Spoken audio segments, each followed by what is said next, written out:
आप देख सकते हैं मेरे नींबू के पौधे पे कितने सारे नींबू आए हुए हैं। पत्ते कम हैं और नींबू की क्वांटिटी आपको ज़्यादा दिखाई दे रही होगी। तो इसको मैंने किस तरीके से फर्टिलाइज़र दिया था, कैसे मैंने इसकी पूरी प्रॉपर केयर की है, आज मैं आपको बताऊँगी। और अभी हम और क्या-क्या कर सकते हैं जिससे हमारे नींबू के पौधे पे बहुत ही अच्छी ग्रोथ आए और नींबू की क्वांटिटी भी बढ़ती रहे। तो चलिए फिर देरी ना करते हुए हम वीडियो को स्टार्ट करते हैं। हेलो एवरीवन, कैसे हैं आप सब लोग। लव फॉर गार्डनिंग में आप लोगों का बहुत बहुत स्वागत है। तो आप देखिए मेरे टमाटर के पौधे में काफ़ी टमाटर आने लगे हैं। टमाटर के साइज़ भी बड़े हैं और कुछ टमाटर लाल भी होने लग गए हैं। अगर आप चाहें तो नर्सरी से टमाटर के पौधे ला सकते हैं। इस समय बहुत ही आसानी से मिल जाते हैं, या फिर अगर आप चाहें तो इन्हें सीड से भी ग्रो कर सकते हैं। और मैंने देखिए कुछ बैंगन के पौधे भी लगाए हैं। तो ये जो बड़ा वाला बैंगन आता है ना, जो गोल बैंगन होता है, वो है। और ये जो पौधा आप देख रहे हैं, ये सफ़ेद बैंगन का पौधा है। तो मेरे पास बैंगन के भी पौधे हैं। मैंने मिर्च के भी पौधे लगा रखे हैं, जैसे शिमला मिर्च है, नॉर्मल हरी मिर्च होती है, एक बैंगनी रंग की भी हरी मिर्च आती है। तो उसका भी वीडियो मैं कभी आगे आप लोगों के साथ शेयर करूंगी। अभी वो बहुत छोटे हैं। ये देखिए बैंगन के पौधे में छोटे छोटे से फूल खिल के और अब ये बैंगन में कन्वर्ट होने के लिए तैयार है एकदम। तो देखिए जो नींबू का पौधा होता है उसमें एक चीज़ मैं आपको और बताती हूँ। जो मैं नींबू के पौधे पे आने से पहले मैं आपको एक दिखाती हूँ कि मैंने अपने पास ना जो क्या कहते हैं उसे, केसर केसर के भी बल्ब लगाए थे और ये देखिए उसमें भी ग्रोथ आ गई है। तो मैंने इसको मैंने इंटरनेट पे ही देखा था कि केसर के बल्ब आप ग्रो कर सकते हैं घर पे ही। तो मैंने कहा लाओ खरीदते हैं। तो मैंने ऑनलाइन बल्ब मंगाए थे और अब देखिए इसमें छोटी छोटी सी ग्रोथ आने लग गई है। तो मैं बहुत खुश हूँ। तो मैंने सोचा आप लोगों को भी जल्दी से दिखा देती हूँ। बाकी इसकी पूरी डिटेल वीडियो कि इसे कैसे ग्रो करना होता है पूरा प्रॉपर रिजल्ट में तब दिखाऊंगी जब इसमें केसर के वाले जो फूल आते हैं वो आ जाएंगे। फिर मैं आपको पूरा अपडेट इसका भी दिखाऊंगी। चलिए अब हम नींबू के पौधे पे आ जाते हैं। तो देखिए नींबू के पौधे को ग्रो करने के लिए सबसे पहला और बहुत ज़रूरी जो चीज़ होता है वो होता है फुल सनलाइट। नींबू के पौधे को फुल सनलाइट आपको देनी होगी, तो ही फिर इसमें ग्रोथ तेज़ होगी। इसके अंदर नींबू और जो नींबू के फूल आते हैं उसकी क्वांटिटी बढ़ेगी। तो आप इसे ऐसी जगह पे रखें जहां आपके घर में दिन भर धूप आती है। चाहे सर्दी हो, चाहे गर्मी हो, चाहे बरसात हो, इसे हमेशा उसी जगह पे रखें जहां पूरे दिन की धूप इस पौधे को मिल पाए। दूसरी बात क्या होती है कि जब भी आप नींबू का पौधा ग्रो कर रहे हैं नर्सरी से, जैसे आप लेके आ रहे हैं, तो आप इस चीज़ को देखें कि पौधे में एक आध नींबू पहले से लगा हो। सिर्फ नींबू का पौधा देख के उसे ना लेके आएं, क्योंकि कभी कभी क्या होता है ना, कुछ नींबू सीड से ग्रो होते हैं और जो नींबू सीड से ग्रो होते हैं ना, उनमें नींबू आने में बहुत टाइम लग जाता है।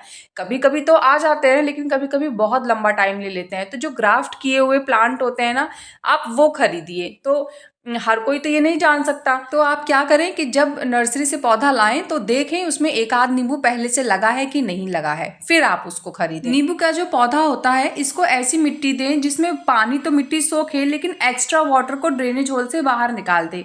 तो मिट्टी में भुरभुरापन होना बहुत ज़रूरी है। मिट्टी के ऊपर जितने भी घास फूस खरपतवार जमते हैं उनको समय समय पे रिमूव करते रहें। इसकी मिट्टी की गुड़ाई कम से कम 20 दिन में एक बार ज़रूर करें। ऊपरी लेयर की हल्की सी गुड़ाई करें। और हाँ, गमले को हमेशा ऐसा चुनें कि जैसे जैसे पौधा बड़ा हो रहा है आप उसको धीरे धीरे बड़ा पॉट देते जाएं। कम से कम तो 18 से 20 इंच का जो पॉट होता है वो इसके लिए सही होता है। लेकिन क्योंकि अभी मेरा पौधा छोटा था तो मैंने इसको 14 इंच की पॉट में लगाया है। लेकिन नेक्स्ट ईयर अब मैं इसको थोड़ा और बड़ा पॉट दूंगी, क्योंकि इसी साल मैंने देखा कि जब मैं इसकी गुड़ाई करती हूँ तो बहुत सारी रूट्स ऊपर ही जम जाती हैं और ऐसे में क्या होता है कि फिर प्लांट अपनी रूट को और डेवलप नहीं कर पाता है, उसको और स्पेस की ज़रूरत है। तो अब मुझे लग रहा है कि मेरे पौधे को और बड़ा पॉट की ज़रूरत है। पर मैं नेक्स्ट टाइम जब अब मैं इसको रिपोर्ट करूँगी फरवरी मार्च में, तो मैं इसको कम से कम 18 इंच का पॉट दूंगी। नींबू के पौधे में एक प्रॉब्लम बहुत आती है कि इसके जो फूल खिलते हैं जब, तो क्या होता है कि ये नींबू में कन्वर्ट नहीं होते हैं और ये झड़ जाते हैं। तो इसके यहाँ पे 3 मेजर प्रॉब्लम जो होती हैं वो मैं आपको बताती हूँ। सबसे पहला तो जब हम फूल देखें कि पौधे पे फूल आने लग गए हैं, तो पानी बहुत ज़्यादा ना दें। ओवर वाटर की वजह से क्या होता है ना कि फूल झड़ जाते हैं, वो नींबू में कन्वर्ट नहीं होते। दूसरी चीज़, कभी भी केमिकल इंसेक्टिसाइड का स्प्रे नहीं करना है। जब भी आप केमिकल इंसेक्टिसाइड स्प्रे करते हैं तो कोई भी जैसे मधुमक्खी वगैरह बटरफ्लाइज हैं वो आपके पौधे पे नहीं आएंगी, और जब वो नहीं आएंगे तो आपके फूल नींबू में कन्वर्ट नहीं होंगे। तो इसीलिए केमिकल इंसेक्टिसाइड का स्प्रे नहीं करना है। तीसरी बात, हमेशा पौधे को फुल सनलाइट में रखें तो ही आपको अच्छा रिजल्ट मिलेगा। और ये सब करने के बाद भी अगर आपके नींबू के पौधे में जो फूल हैं वो नींबू में कन्वर्ट नहीं हो रहे हैं, झड़ रहे हैं, तो फिर हमें क्या करना है, चलिए मैं बताती हूँ। तो यहाँ पे मैंने क्या किया है, यहाँ पे मैंने सीवीड ले लिया है। तो मैंने यहाँ पे आधे लीटर पानी में कुछ बूंदे सीवीड की ले ली हैं। और उसके बाद फिर अब हम इसमें एक बहुत महत्वपूर्ण चीज़ और ऐड करने जा रहे हैं, तो जिसे कहते हैं आयरन डस्ट। आधा चम्मच हमें आयरन डस्ट लेना है। तो देखिए, जो सीवीड होता है वो मिट्टी की क्वालिटी को बढ़ाता है, उसमें बहुत सारे पोषक तत्व देता है। और जो आयरन डस्ट होता है पौधे में आयरन की कमी को पूरा करता है। आप खुद देखिए, जब हमारे शरीर में भी आयरन की डेफिशिएंसी होती है तो हम वीक फील करते हैं, उतने एक्टिव नहीं रहते हैं। सेम हमारे प्लांट के साथ भी होता है। तो आयरन डस्ट ऐसा है कि आप 3 महीने में एक बार पौधे को दे सकते हैं। और इससे क्या होता है कि जो फूल होते हैं वो झड़ते नहीं हैं और फूल सारे नींबू में कन्वर्ट होते हैं। तो जो 3 प्रॉब्लम मैंने बताई हैं, अगर वो तीनों आप सही से फॉलो कर रहे हैं, प्रॉब्लम नहीं है आपके पौधे में, फिर भी अगर आपके फूल नींबू में कन्वर्ट नहीं हो रहे हैं, तो आप आयरन डस्ट डाल के देखिए, 100% आपको रिजल्ट मिलेगा। मैं हर 3 महीने के गैप में अपने प्लांट को आयरन डस्ट देती ही देती हूँ। बहुत ही बढ़िया रिज़ल्ट मिलता है। उसके बाद फिर आप देखेंगे कि आपके पौधे में जो फूल थे वो नींबू में कन्वर्ट हो गए हैं इस तरीके से। अब आप देखिए, सब पत्ते भी हरे-भरे हैं और प्लांट में आप देखिए नींबू की क्वांटिटी भी बहुत ज़्यादा है। इस समय विंटर में अगर आप नींबू के पौधे को फर्टिलाइज़र देना चाहते हैं तो सरसों की खली की फर्टिलाइज़र जो मैंने आप लोगों को बताई थी, अभी कुछ दिन पहले वीडियो शेयर की थी, वो फर्टिलाइज़र दीजिए। इससे ग्रोथ बहुत तेज़ होती है।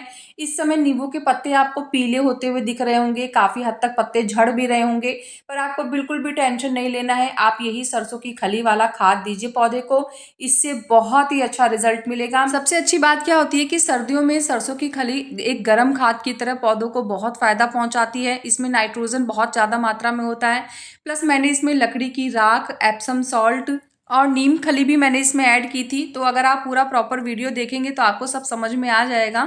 और उसके बाद क्या होता है ना कि प्लांट की ग्रोथ बहुत अच्छी होती है। ऑल ओवर जो न्यूट्रिशंस होते हैं प्लांट को ज़रूरी होते हैं वो सब मिल जाते हैं।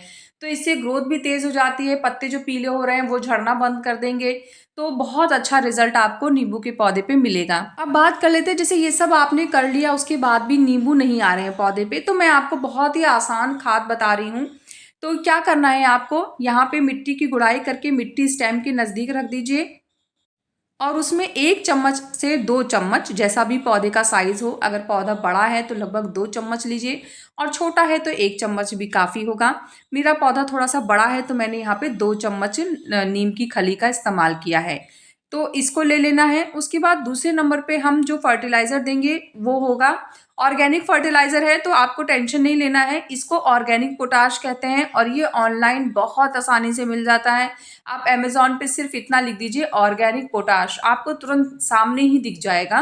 तो आप इसका इस्तेमाल करें। तो मैंने यहाँ पे लगभग 1 मुट्ठी ऑर्गेनिक पोटाश लिया है और इसको मैंने उसी मिट्टी में ही डाल दिया है।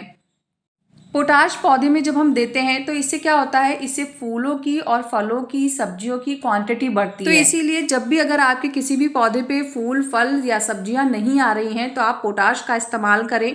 अगर आप ऑर्गेनिक पोटाश नहीं भी देना चाहते हैं तो आप केले के छिलके को सुखा के उसे मिट्टी में दबा सकते हैं या फिर उसका लिक्विड फर्टिलाइज़र बना सकते हैं। उसे भी आप महीने में 1 बार देंगे तो भी आपको बहुत अच्छा रिज़ल्ट मिलेगा। पर क्या है कि मेरे पास बहुत सारे प्लांट्स हैं तो मैं ऑर्गेनिक पोटाश मंगा लेती हूँ और मैं कभी-कभी केले के छिलके भी दे देती हूँ। जैसा मेरे पास जब जो चीज़ अवेलेबल होती है मैं वो चीज़ कर लेती हूँ। क्योंकि बहुत से लोग होते हैं, टाइम नहीं होता है केले के छिलके सुखाना या फिर उनको भिगाना, उतना टाइम नहीं है। तो आप 1 दिन का मौका निकालिए और ऑर्गेनिक पोटाश मिट्टी में दबा दीजिए और उसके बाद पौधे को प्रॉपर पानी दे दीजिए। आपको इससे भी वही रिज़ल्ट मिलेगा। तो मतलब बहुत ही अच्छा फ़ायदा होता है। मैं अपने प्लांट को यही देती हूँ। इससे क्या होगा, फिर नींबू की क्वांटिटी बहुत ज़्यादा हो जाएगी। नींबू के पौधे को जब भी पानी दें तो जैसे आप आज उसे पानी दे रहे हैं तो पूरा प्रॉपर अच्छे से पानी दीजिए। उसके बाद दोबारा पानी तभी देना है जब ऊपर की मिट्टी 1 इंच तक गहराई में अच्छे से सूखी हुई हो।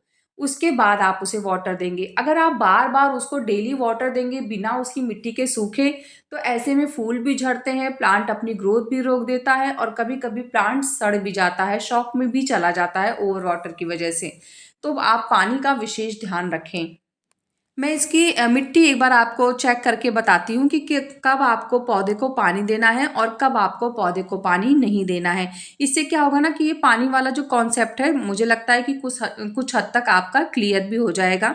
तो जैसे इस समय आप देखिए मिट्टी आपको ऊपर से सूखी हुई दिख रही होगी, ये देखिए। लेकिन जब मैंने हाथ से मिट्टी को हटाया तो नीचे देखिए हल्की सी नमी आपको अभी भी दिखाई दे रही होगी, ये देखिए। हालाँकि गीली नहीं है मिट्टी, लेकिन हल्की सी नमी है इसमें। तो ऐसी जब मिट्टी रहती है ना, ऊपर से सूखी हुई और अंदर से हल्की सी नमी रहती है, तो फिर आपको पौधे को पानी देना है। ये नहीं कि मिट्टी ऊपर से भी गीली दिख रही है और आपने उसे पानी दे दिया है। अब इस समय मिट्टी में नमी तो है, पर मिट्टी चिपचिपी नहीं है कहीं से, तो इसका मतलब है कि ये बिल्कुल सही समय है, हम अपने पौधे को पानी दे सकते हैं। जैसे 10 से 15 दिन में एक बार नींबू के पौधे को अच्छे से नहला दिया करें। इससे क्या होगा, पत्ते के ऊपर की गंदगी भी साफ होगी। नींबू अगर लगे हुए हैं आपके प्लांट पे तो वो भी क्लीन हो जाएँगे। पर हाँ, अगर फूल खिले हुए हैं तो फिर आपको पानी ऊपर से नहीं देना है। ये हम तभी करेंगे जब फूल ना हो या फिर नींबू खाली लगे हों तो। ये जो आप मेरे प्लांट की स्टेम को मोटा इतना देख रहे हैं ना, ये सिर्फ इस वजह से हुआ है क्योंकि मैं इसकी कटिंग प्रूनिंग करती रहती हूँ। कटिंग प्रूनिंग करने से ब्रांचेस बहुत निकलती हैं और जो नीचे की स्टेम होती है वो काफ़ी मजबूत होती है। तो जब आप इतना सब कुछ करेंगे तो फिर आपको नींबू का रिजल्ट भी बहुत अच्छा मिलेगा। आपके भी पौधे में काफ़ी क्वांटिटी में नींबू निकलेंगे और कोई प्रॉब्लम भी नहीं आएगी। तो नींबू के पौधे से संबंधित सारी जानकारी बता दी है। इसके बाद भी कोई क्वेश्चन कन्फ्यूज़न रहता है तो आप मुझे कमेंट कर सकते हैं। कैसा लगा मेरा आज का ये वीडियो मुझे ज़रूर बताइएगा। अगर आपको वीडियो पसंद आया है तो वीडियो को लाइक करिएगा, चैनल को सब्सक्राइब करिएगा। मिलते हैं फिर नेक्स्ट वीडियो में, तब तक के लिए बाय, टेक केयर।